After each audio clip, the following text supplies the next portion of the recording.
Hi guys, 18 Dap here and welcome to this match preview for the game in League One on Good Friday. It's Doncaster Rovers versus Charlton Athletic. Let's get the video started.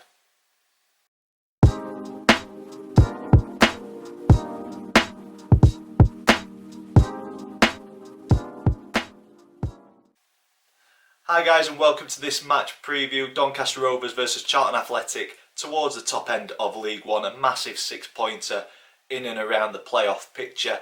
If you're an existing subscriber, welcome back to the channel. Thank you for sticking around. If this video has brought you here and you're new to the channel, please click that subscribe button so you don't miss any future content. And if you are new to the channel, this is a format that we do match previews in. We'll look at the previous meetings between the two clubs, we'll look at the current form. I choose a Doncaster Rovers player to say a few words on, and then we do a brief history on the opponent and I give my opinion on the one to watch for you guys. But as I always say, I do not know your club as well as you do, so if I get it completely wrong, in the comments down below, let me know. But be kind. Don't be a troll. Be kind. Just educate me about your club. That's what I want this channel to be about. An open forum for everybody. And then we finish off with a Families League prediction. If you aren't new to this, you'll know already that predictions go up on Twitter before the game, so you'll probably know the state of the table as it stands. But if you are new, stay tuned for that at the very end, or just before the end, because at the very end I give my score prediction for the game. So moving on to previous meetings, we've only faced off 16 times in our history. I thought it was more, so we must have missed each other in the leagues as we've kind of gone up and down through the divisions. So 16 occasions we've met, and some places say that Rovers have won 5, drawn 3, and Charlton have won 8. But one of that contentious one was in the League One playoff semi-final at the Valley. And for me, as a Rovers fan, I count that as a victory over the game. It was a defeat overall on penalties, but for me, we won in the 90 minutes, we won in the 120 minutes, just couldn't quite get it over the line in penalties. So I'm still chalking that down as a W. Let me know in the comments down below if you agree with that or not. Definitely not a draw for me. But looking back at the last 5, we have to go back to 2018 in the FA Cup at the Valley, where Rovers won 2-0. And then later that season in the league, it was a 1-1 draw at the Keepmoat Stadium. And then we got into those playoffs, the playoff semi-final, where we lost 2-1 at home. A dreadful first half an hour or so, but luckily Matty Blair popped up and kept us in the tie. And then the return fixture at the Valley, one of the best performances from a Rovers team I've seen in a very, very long time. And for me, we deservedly came out of that game with the win. I think we were very, very unlucky not to take our chance in the penalty shootout and go to Wembley. But it is what it is. Charlton did the business and got promoted that season. So did very, very well. But yeah, I'm still chalking that down as a win for the Rovers. And then earlier this season at the Valley, it was a 3-1 win for the Rovers. So hopefully we can repeat that on home turf. But current form may say that this game's going in a very different direction, because the Rovers not looking too good at the minute. 3 defeats, 2 draws in our last 5, and our form since late January, mid to late January, has been dreadful. Struggled really to kind of get any sort of consistency going whatsoever. Charlton on the other hand, fairly consistent, 3 draws and 2 wins in their last 5. And that sits Charlton just outside of the playoff spots. But you guys have played a few more games than Doncaster and Blackpool, who currently occupy that final spot. But on Friday, you'll be looking to take all 3 points so that you can stay in the hunt for those, and it puts pressure on both us and Blackpool to get those points and stay in that playoff picture. You have lost Lee Bowyer over the last couple of games. It's only been a few games since he left, but for me, a very, very impressive appointment of Nigel Adkins, and I think he'll do you well over the period of time that he's there.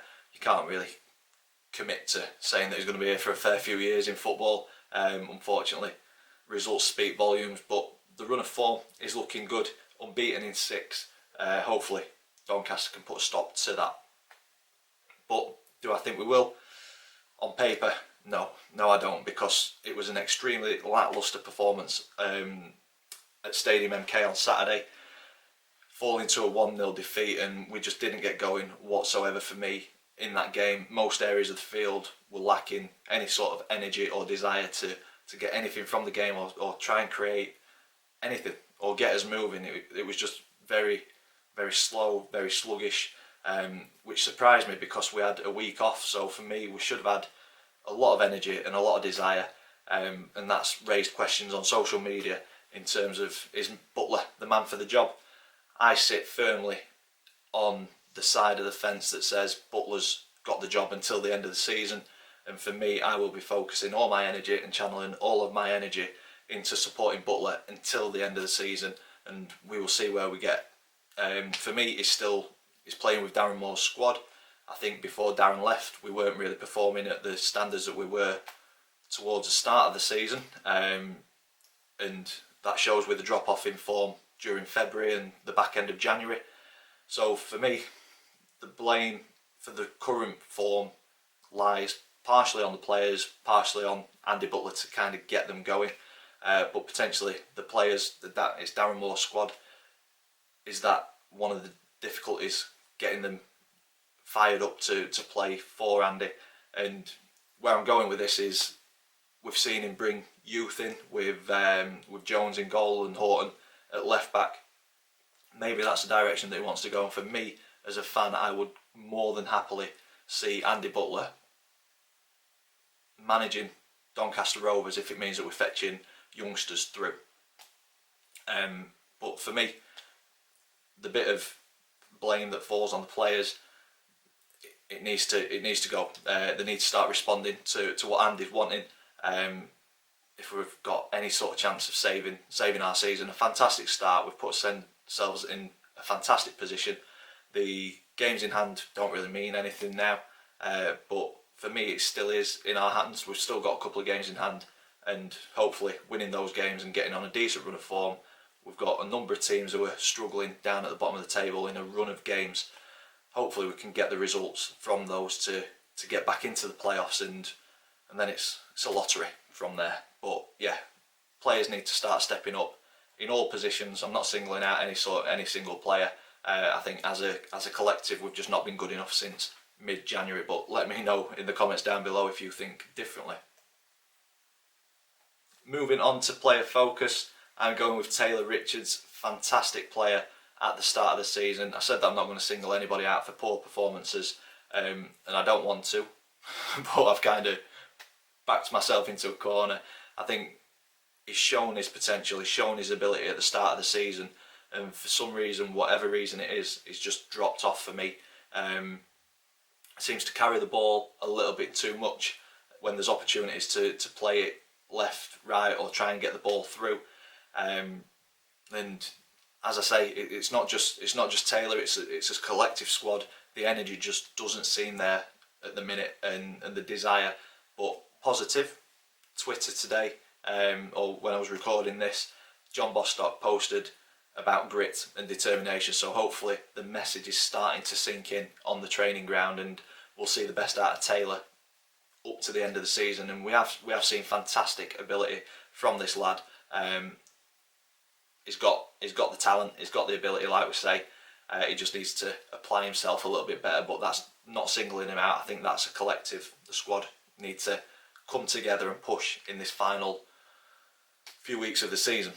And you never know, playoffs may still be on. I think they are. Moving on to the opponent, Charlton. Founded in 1905 and currently managed, already mentioned him, by Nigel Adkins. I think he's a fantastic manager, did superbly at Scunny, moved to Reading, had a stint at Sheffield United, Southampton as well, and Hull. I think he's done fairly well at the majority of them. Maybe Sheffield United, probably the one stands out where he didn't do too well. I think they had their lowest finish under Nigel Adkins, but the work that he did at Scunthorpe, fantastic. I rate him as a manager, and I think he's going to do very well at Charlton. And if not this season, next season, I think he'll be a force to be reckoned with within League One. So yeah, decent appointment for me. and with our current managerial upheaval, I wouldn't have minded seeing him in our hot seat. So congratulations on getting a decent manager, in my opinion. Let me know your thoughts on him in the comments down below. And then a couple of honours. I normally go for more recent ones, but for me the biggest one for Charlton, FA Cup winners in 1947. And then they've had the fair share of league championships as well, with winning League One in 2012 and winning Division 1 at the time, but what we now know as the Championship in 2000. So they'll be looking to get back to those sort of heights over the next 3 or 4 seasons, in my opinion. Moving on to the one to watch for Charlton, I have gone with Andrew Shinnie. He's not the top scorer, but he has created the most for Charlton, and he's a fantastic midfielder, attacking midfield, gets on the ball, wants to see the ball, he wants to make things happen. He's a very positive player, and for me, our centre defensive midfielders, I'm guessing it'll be Bostock and Matt Smith. I think they need to be supporting Wright and Anderson if they're the centre back pairing, because Andrew Shinnie just finds those little pockets of space and just exploits kind of those areas and those gaps, and it's shown with 6 assists, and he's popped up with 3 or 4 goals as well. So for me, Andrew Shinnie is the one to watch for Charlton. But as I said at the start of the video, you know your club better. Let me know who you think is the one to watch for you guys. Obviously there's Chuks and Ike, but I went with Shinnie this time. And finally, moving on to the Predictions League table. So if you are new to this, me and the family predict the scoreline for every single league game. If we get the scoreline spot on, we get 3 points. If we get the outcome of the game right but not the scoreline, we get 1 point. If we get it completely incorrect, nil point. And as I say, score predictions now go on Twitter before the game, so you'll have seen that Max went with a 2-1 defeat. My dad, I believe he went with a 2-2, and me and Chris went with 2-1 wins, which means that Max spreads his lead a little bit. He's on 24 points now, and me and my dad joint second on 20 points, and Chris is rock bottom on 19 points. As you'll see, there are different coloured arrows. I wasn't sure on the etiquette before the Gillingham game. Max, my dad and myself were all joint top on 20 points. Max got the scoreline spot on with a 2-2 in that one. So because we were joint top, I just left black arrows, and somebody mentioned it in the comments that he needed green arrow, we needed red arrows. I wasn't sure with us being joint if that is how it worked, so hope you're happy. I've put some green arrows. Max, I think he'll appreciate that as well, seeing that green arrow sticking him up straight up on top. And he's predicted very, very well over the last couple of games, which is giving him a little bit of a gap between us, so hopefully he gets it miles out this weekend, on Friday and Easter Monday. And that takes me on to my score prediction. I think it's going to be a very tough game. Charlton in decent form, as I say, unbeaten in 6. Our form, the polar opposite, just struggling to get any sort of form going. But I'm hoping in front of the Sky cameras, this is a one where it clicks. We've had another week off. Fingers crossed that Andy Butler's message is starting to get into the players. That rest should help them. They should be raring to go.